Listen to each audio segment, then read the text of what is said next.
ملګرو غزل وې زړه مختصر غونډه نظم مې احسانمن به ورور متلونه درته کومه سلور شپږ توجه شاره تسمون سغوګ مشرانو ملغلری د شیندلی تر خپل وسه سونه دی پرې خودلی په محفل کې خو خبر وار پوار ده جرند هر څوک د پلار د خو پوار ده کو غر لوی دی خو په سر یې لوی لار ده او ریدلی دا خبره می د پلار ده په خانک کې غوړی توي شي توي نه دي احمقان په دې خبره لا پوي نه دي دا منم پښو تر هغه وخت وی شیخه چې ترسو پوری په مګ نه وی پیخه سل دی عمر یو دی ممر خلق وای سل سوګ نستای چې ستای دا یو ستای دا نا وای چې دستار 30000 دی خو قابل چې د دستار دی نو پشمار دی څنګه بخوي کو د خور کڼو راستوي ګډړانو به یو هم پرې خو دی نه وي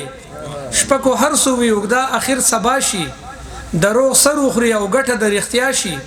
کو څوک پای پای پای اخر مرګ دی پنیو چې د خبت تغیږي چرګ دی نه پردي غزان والله په بډکیږي نه پردي راوړي چرته کې خپليږي د خپل کلی د دله دغه پہچان وي د بل کلی د دله سره روان وي کو بانګي نوای بانګ نو هم سباشي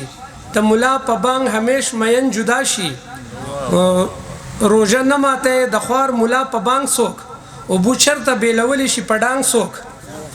بانګ ضرور عزیز د پاره وهل کیږي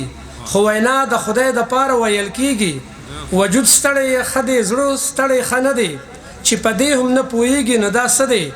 چرګ مالګي د سټلو سو غرض دی یو نیم هرز نیغ کیږي دا مرز دی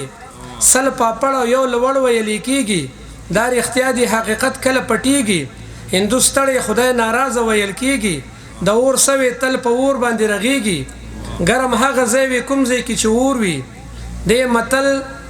د چا چې زور د هغو شور وي ویل کیږي کوی سل خوینه نور وي یو نه یو خو خامخابه د مور وي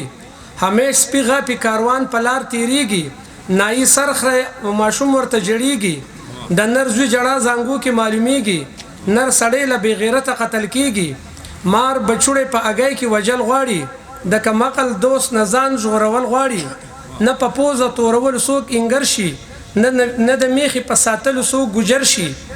او په دمانو چا جالي نه دی راخکلی او خيارانو دا وینا کړي د خولي زید ستړو بلځه نشه بازګړه ده دا وینا د مشرانو خزړه ده شي خبر چې تعالو جبل ورشي الوته هوا کې چرته به وزر شي غرزولې همیش په تر خپل صادر شي شرمنده شي په صادر نه چې بهر شي هر سړی خپل مطلب پوریار وي مار کو هر سو لویوي خو اخر مار وي کو زی بس ختمي کو زی اخر رازي به ابازولا سرنه چرته نه بوزي سوق جنازولا متلونه خو پشمار کې هسي ډیر دي